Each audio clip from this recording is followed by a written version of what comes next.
Halo, Assalamualaikum warahmatullahi wabarakatuh. Teman-teman semuanya, kembali lagi bersama saya Kak Ahmad dalam program baru Lampung Cerdas, yakni mereview buku-buku bacaan dari tim-tim Lampung Cerdas yang ada di kantor.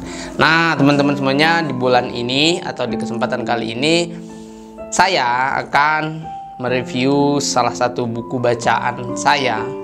Buku ini sebetulnya saya pinjam dari sahabat saya, yakni buku yang berjudul Rumus Bahagia dari Mo Gaudat. Mungkin seperti itulah penyebutan namanya, Mo Gaudat. Jadi beliau ini adalah salah satu mantan CBO dari Google Egg. Jadi beliau ini adalah seorang profesional dan seorang pengusaha juga di Dubai sana. Itu yang saya baca di sini.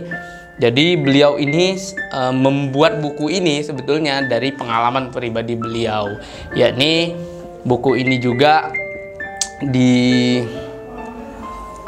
dibuka oleh salah satu cerita beliau kehilangan anak kandung dari Pak Mo ini.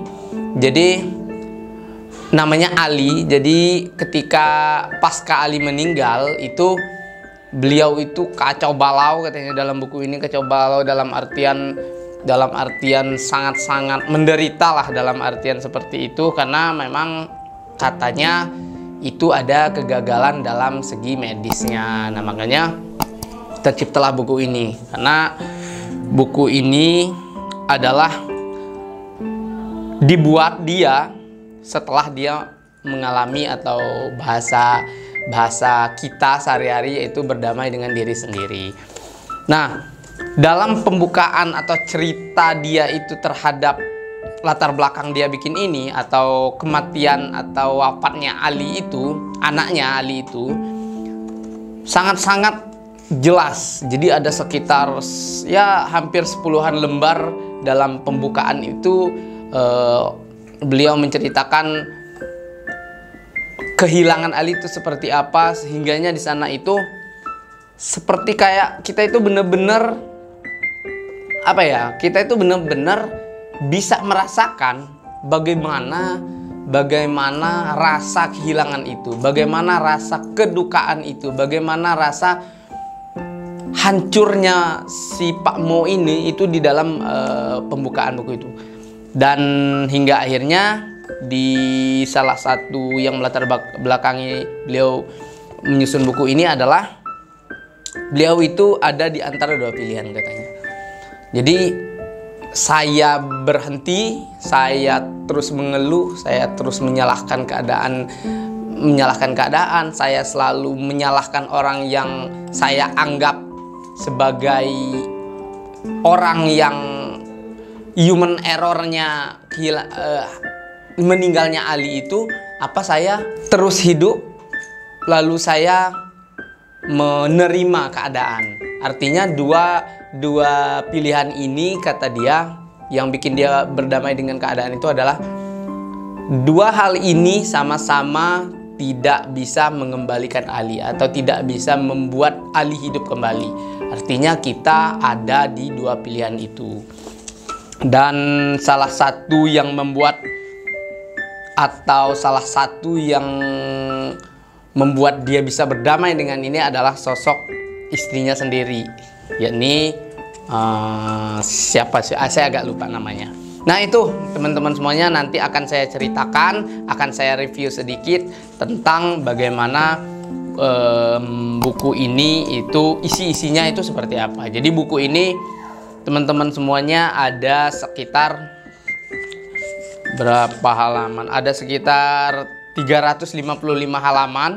Namun intinya adalah itu ada di halaman 37 sampai 315. Jadi beliau itu menceritakan bahwa rumus bahagia itu ada yang namanya kita bisa berdamai, atau rumus bahagia itu bisa kita capai itu dengan cara kita menghilangkan ilusi besar. Ada 6 ilusi besar, itu bisa kita hilangkan. Kita bisa menghilangkan 7 titik buta. Nanti akan saya jelaskan sedikit. Dan kita meyakini ada 5 kebenaran dalam hidup ini. Nah, dari situ kayak 6 ilusi besar. Jadi 6 ilusi besar di dalam diri kita itu dijelaskan juga teman-teman semuanya. Kalau kita bisa menyelesaikan atau kita bisa benar-benar mengetahui ilusi itu apa, itu kita akan mendapatkan yang namanya rumus kebahagiaan. Ilusi besar itu adalah pikiran. Pikiran itu, kata di buku ini menceritakan bahwa pikiran itu adalah sebuah ilusi. Diri kita pun juga itu adalah sebuah ilusi. Pengetahuan itu ilusi. Waktu itu ilusi. Kendali itu ilusi. Dan rasa takut itu ilusi. Nah, sama kalau kita seperti melihat 7 titik buta. 7 titik buta itu mengecoh penilaian kita terhadap realitas hidup. Nah, jadi apa titik buta itu? Titik buta itu adalah filter, asumsi, prediksi, memori, label, emosi, dan hiperbola. Nah, ketika kita sudah bisa mengendalikan itu semua yang saya jelaskan tadi itu tentang 6 ilusi besar dan 7 titik buta, lalu kita menerima 5 kebenaran, yakni sekarang, perubahan, cinta, kematian, dan rancangan. Jadi di buku ini dijelaskan banget teman-teman semuanya, 5 kebenaran tertinggi itu adalah sekarang. Jadi di buku ini yang benar-benar ada itu adalah sekarang, hari ini, sekarang, detik ini. Kita tidak bisa mengatakan besok itu benar, sedangkan yang kemarin pun itu benar. Tidak, yang benar itu benar-benar hari ini. Kenapa? Karena dijelaskan juga di buku ini adalah di belakang yang hari yang udah kita jalani itu ilusi. Hari yang belum kita jalani itu pun ilusi. Jadi kita fokus aja di hari sekarang ini, yaitu kebenaran. Nah, sama perubahan. Perubahan itu selalu benar. Jadi di setiap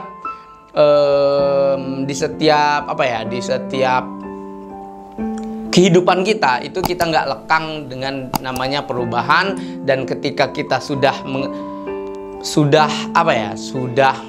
paham dengan adanya kebenaran, yakni adanya perubahan, selalu ada perubahan, maka kita pasti akan selalu bahagia menghadapi hidup ini, selalu happy menghadapi hidup ini. Dan cinta itu benar-benar di buku ini juga dijelaskan, cinta itu benar-benar nyata. Jadi cinta itu katanya salah satu emosi yang benar-benar nyata. Kayak dia nggak bakal berubah tuh yang namanya cinta itu. Jadi kalau kayak marah, ketika kita lagi marah banget tuh, misal kita lagi marah, tiba-tiba yang kita marahin itu minta maaf, itu kan bisa berubah tuh. Nah, itu bukan ilusi namanya. Nah, tapi kalau cinta itu tidak bisa kita mudah rubahnya. Makanya dalam bukunya Pak Mo ini itu menceritakan bahwa 5 kebenaran tertinggi itu salah satunya cinta. Dan kebenaran yang harus kita ketahui juga adalah tentang kematian. Jadi kematian itu di buku ini juga dijelaskan bahwasanya kematian itu lebih nyata daripada kehidupan itu sendiri. Artinya kematian itu pasti ada. Apapun agamanya, kata di buku ini ya, apapun agamanya, apapun kepercayaannya, kematian itu pasti dibenarkan. Artinya kebenaran tertinggi itu adalah tentang kematian.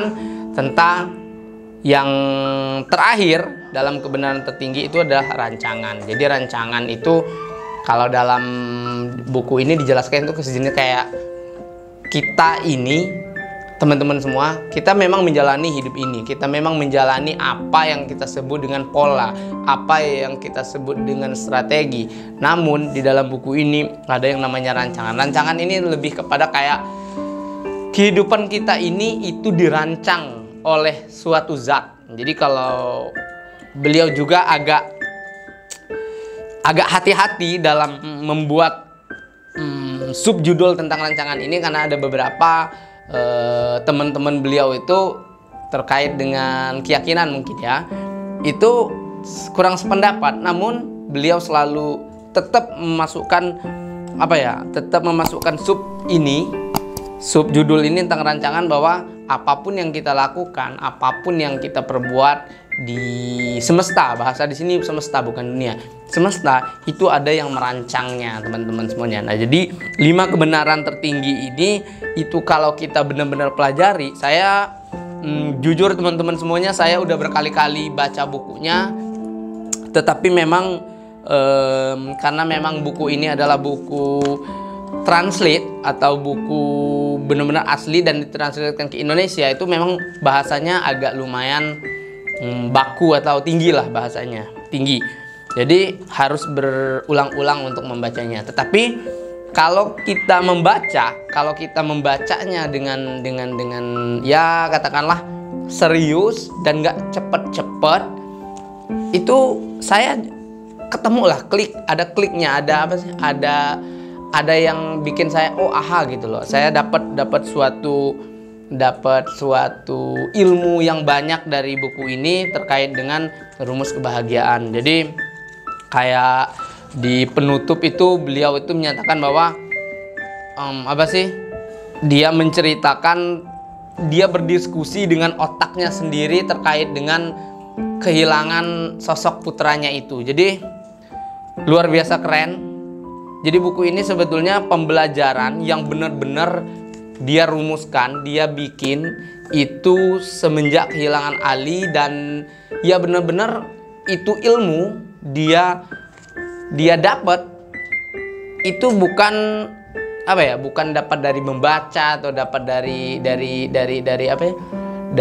artikel-artikel. Dia dapatnya memang benar-benar dari perasaan dia, karena memang dan relate, karena memang banyak banget di sini yang bahasanya itu lebih kepada tentang tentang emosi, tentang asumsi pribadi beliau Pak Mo ini. Gitu teman-teman semuanya tentang buku bacaan. Jadi kalau ngeliat ininya sih, covernya, dan saya juga ngeliat-liat di internet terkait dengan buku ini juga laku banget di luar negeri sana tentang kebahagiaan, dan memang beberapa buku ini juga dapat ulasan bagus dari tokoh-tokoh di luar sana tentang pembaca. Jadi mungkin teman-teman bisa baca bukunya karena buku ini keluaran Gramedia. Mungkin kalau di kota teman-teman atau di daerah teman-teman itu ada Gramedia, kayaknya nggak ada buku ini teman-teman semuanya. Itu dari saya terkait dengan buku bacaan saya. Ya mungkin tentunya banyak hal yang nggak bisa saya jelaskan, karena memang karena memang banyak banget bahasa-bahasa yang memang agak susah saya jelaskan. Tetapi pada dasarnya adalah tujuan saya untuk memperkenalkan buku ini adalah biar kita sama-sama belajar, biar kita sama-sama tahu, oh ternyata untuk menerima sesuatu, untuk berdamai dengan hati, itu memang tentunya pasti terjadi dengan ilmiah lah. Tetapi ada rumusnya teman-teman semuanya. Nah, jadi kalau kata guru saya juga dulu itu, ketika kamu memang melakukan sesuatu sama atau berguru dengan orang yang memang udah melakukannya, orang yang udah pernah mengalaminya, tentunya kamu akan lebih cepat untuk menyelesaikan masalah itu. Nah, itu kenapa saya seperti mendapat hadiah besar ketika bulan ini saya dikasih kesempatan atau dikasih buku bacaan sama teman saya, yakni buku bacaan dari Mo Gaudat, Rumus Bahagia. Selamat membaca teman-teman semuanya. Terima kasih udah menonton video ini. Saya Ahmad, menantikan video review selanjutnya. Saya akhiri. Wassalamualaikum warahmatullahi wabarakatuh.